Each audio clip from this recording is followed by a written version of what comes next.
بسم اللہ الرحمن الرحیم۔ السلام علیکم۔ آج کی اس ویڈیو میں ہم آپ کو بتائیں گے حضرت محمد مصطفیٰ صلی اللہ علیہ وآلہ وسلم کے بارے میں۔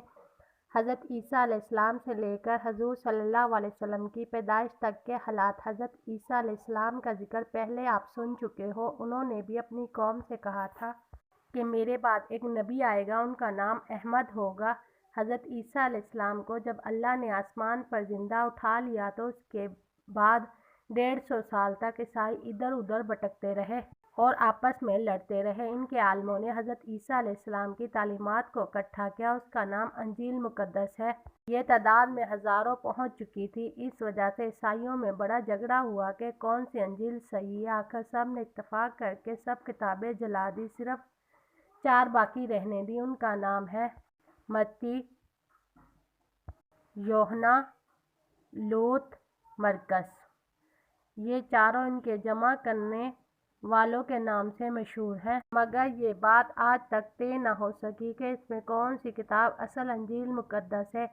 غرض حضرت عیسیٰ علیہ السلام کے بعد جب ہر طرف کفر، شرک اور جہالت پھیل گئی، لوگ پھر بت پرستی میں مبتلا ہو گئے، آدمی آدمی کا دشمن ہو گیا، شراب، جوا، قتل، لوٹ مار، بد امنی ہر طرف پھیل گئی، شیطان کے ماننے والے دنیا میں پھیل گئے اور اللہ تعالیٰ کو بھول گئے۔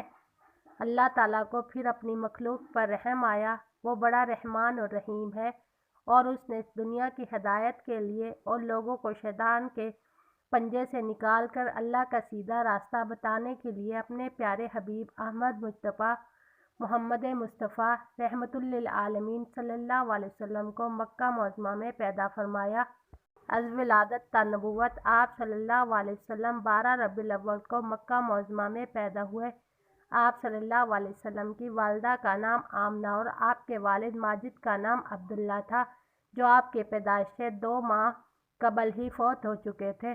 آپ کے دادا عبد المطلب تھے، انہوں نے آپ کی سرپرستی فرمائی، اور اس زمانے میں عرب میں دستور تھا کہ شریف گھرانوں کے بچے دیہاتوں میں پرورش پاتے تھے۔ ہمارے نبی صلی اللہ علیہ وسلم کو بھی ایک خاتون حلیمہ پرورش کے لیے لے گئی۔ حضور صلی اللہ علیہ وسلم 6 سال تک دائی حلیمہ کے پاس رہے۔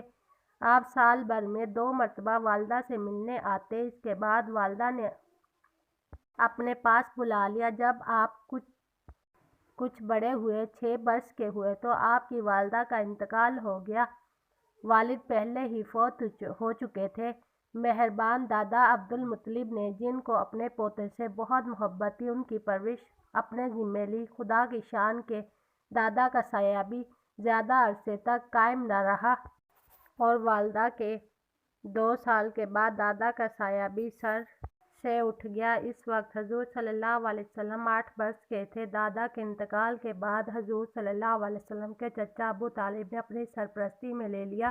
چچا کو اپنے بھتیجے سے بے حد محبت تھی اور بیٹوں سے زیادہ چاہتے تھے۔ وہیں عرب کی حالت اس وقت بہت خراب تھی، جیسا کہ پہلے بتا چکا ہے۔ اس کو حضور صلی اللہ علیہ وسلم نے انہیں لوگوں کے درمیان رہ کر پرورش پائی، اور آپ کا اٹھنا بیٹھنا، ملنا جلنا انہی لوگوں سے تھا، مگر آپ نے کسی کی گندی عادت نہیں لی۔ آپ کے ہر کام میں صفائی ستھرائی پائی جاتی تھی۔ آپ کی دیانت، سچائی اور پاکیزگی کی شہرت ہوتی چلی گئی، اور لوگ آپ کو صادق اور امین کہہ کر پکارنے لگے۔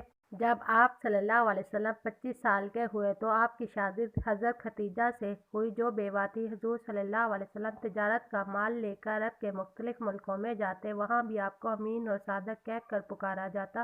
مکہ معظمہ کے 3 میل کے فاصلے پر پہاڑ میں ایک غار تھا، جس کو غار حرا کہتے تھے۔ حضور صلی اللہ علیہ وسلم کئی روز کھانا لے کر اس غار میں چلے جاتے اور وہاں اکثر خدا کی عبادت اور سوچ بچار میں وقت گزارتے۔ رمضان المبارک کا مہینہ تھا اور آپ کی عمر 40 برس کی ہو چکی۔ آپ معمول کے مطابق غار حرا میں مشغول تھے۔ اچانک حضرت جبرائیل علیہ السلام تشریف لائے، قرآن پاک کی یہ آیات پڑھ کر سنائی: اقرأ بسم ربک الذی خلق، خلق الانسان من علق، اقرأ وربک الاکرم، الذی علم بالقلم، علم الانسان ما لم یعلم۔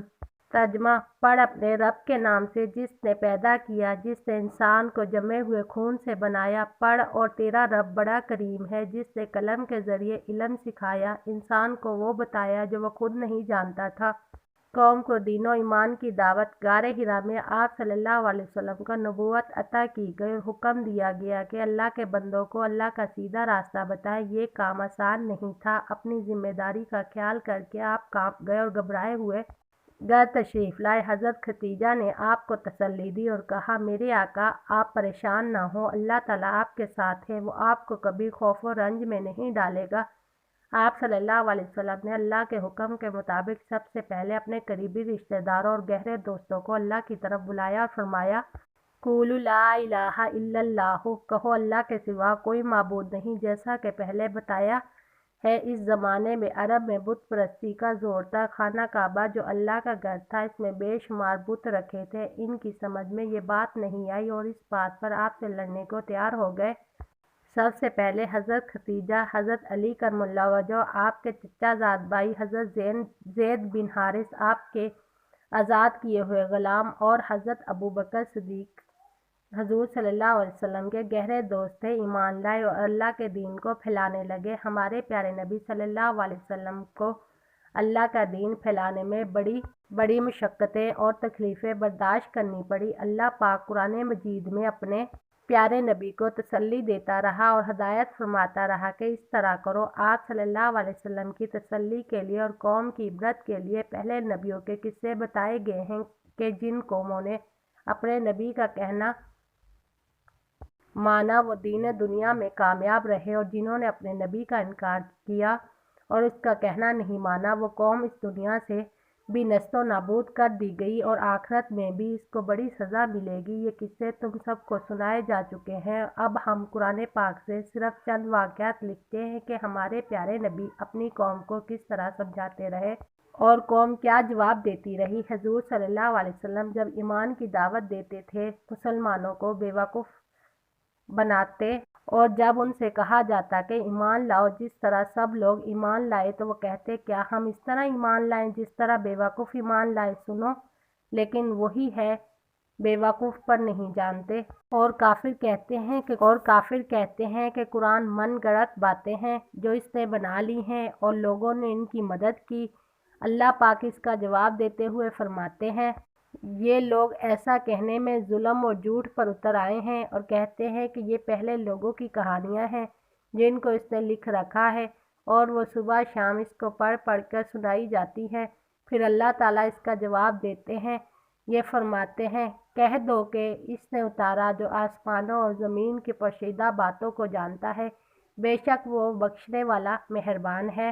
اور کہتے ہیں کہ یہ کیسا پیغمبر ہے کہ کھانا کھاتا ہے، بازاروں میں چلتا پھرتا ہے، اس کے ساتھ فرشتہ کیوں نہیں نازل کیا گیا، اس کے ساتھ ہدایت کو کرنے کو رہتا، یا اس کی طرف آسمان سے خزانہ اتارا جاتا، یا اس کا کوئی باغ ہوتا، یا اس میں سے کھایا کرتا۔ اور ظالم کہتے ہیں کہ تم تو ایک جادو وہ شخص کی پیروی کرتے ہو جس پر جادو کیا ہوا ہے۔ اللہ تعالیٰ جواب دیتے ہوئے فرماتے ہیں، اے پیغمبر، دیکھو یہ تمہارے بارے میں کس طرح کی باتیں کرتے ہیں، سو گمراہ ہو گئے اور راستہ نہیں پا سکتے۔ وہ خدا بابرکت ہے جو اگر چاہے تو تمہارے لیے اس سے بہتر بنا دے، باغات جن کے نیچے نہریں بہتی ہوں، نیز تمہارے لیے محل بنا دے۔ اور جو لوگ ہم سے ملنے کی امید نہیں رکھتے، کہتے ہیں کہ فرشتے کیوں نازل کیے گئے، یا ہم اپنی آنکھوں سے اپنے پروردگار کو دیکھ لیں۔ تم نے دیکھا کہ ہمارے پیارے نبی نے اس دین کو پھیلانے کی خاطر کیسی کیسی تکلیفیں اٹھائی، آپ نے صبر سے کام لیا اور ہمت نہیں ہاری۔ معراج: اللہ پاک نے ہمارے پیارے نبی صلی اللہ علیہ وسلم کو بیت المقدس اور آسمانوں کی رات سیر کرائی، جسے معراج کہتے ہیں۔ قرآن شریف میں تم پڑھو گے، شروع اللہ کے نام سے جو بڑا مہربان نہایت رحم والا ہے۔ پاک ذات ہے جو لے گیا اپنے بندوں کو راتوں رات ادب والی مسجد سے مسجد اقصیٰ تک، جس میں ہم نے خوبیاں رکھی ہیں کہ دکھلا دے اس کو اپنی قدرت کے نمونے، وہی سنتا دیکھتا ہے۔ ایک رات جب کہ آپ سو رہے تھے، حضرت جبرائیل علیہ السلام تشریف لائے اور آپ کا سینہ چاک کر کے قلب کو آب زمزم سے دھویا اور اس میں ایمان اور حکمت بھر دی۔ آپ کے پاس سفید رنگ کا براق لایا گیا جس پر آپ کو سوار کیا گیا۔ حضرت جبرائیل علیہ السلام نے اس کی رکاب پکڑی۔ راستے میں آپ کو بہت سے عجائبات دکھائے گئے۔ براق کا ایک قدم جہاں تک نگاہ جاتی تھی پڑتا تھا۔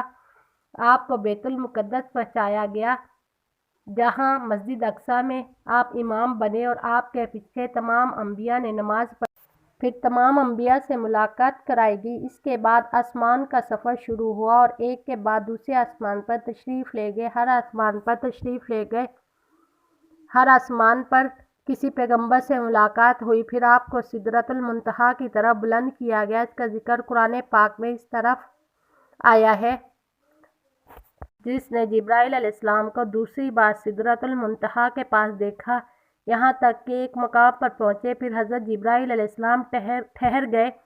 ہمارے پیارے نبی صلی اللہ علیہ وسلم نے فرمایا کہ ایسے مقام پر کوئی دوست اپنے کو چھوڑتا ہے۔ انہوں نے کہا اگر میں اس مقام سے آگے بڑھوں تو نور سے جل جاؤں گا۔ پھر آپ کو نور سے پیوست کر دیا گیا اور 70,000 حجاب طے کرائے گئے، یہاں تک کہ تمام انسانوں اور فرشتوں کی آہٹ قطع ہو گئی، یہاں تک کہ آپ عرش عظیم تک پہنچے۔ اللہ تعالیٰ کی طرف سے ہمارے پیارے نبی صلی اللہ علیہ وسلم کو امت کے لیے تحفے دیے گئے، وہ یہ ہیں: 5 نمازیں فرض کی گئی، سورہ بقرہ کا آخری رکوع دیا گیا۔ جو شخص آپ کی امت میں اللہ تعالیٰ کے ساتھ کسی کو شریک نہ ٹھہرائے اس کے گناہ معاف کیے گئے، اور یہ بھی وعدہ ہوا کہ جو شخص نیکی کا ارادہ کرے اور اس کو کرنے نہ پائے تو اس کی ایک نیکی لکھی جائے گی، اور اگر اس کو کر لیا تو کم از کم 10 حصے کر کے لکھے جائیں گے، اور جو شخص بدی کا ارادہ کرے اور پھر اس کو نہ کرے تو بالکل نہ لکھی جائے گی، اور اگر اس کو کر لے تو ایک ہی بدی لکھی جائے گی۔ ویڈیو اچھی لگی ہو تو لائک اور سبسکرائب کریں۔ شکریہ۔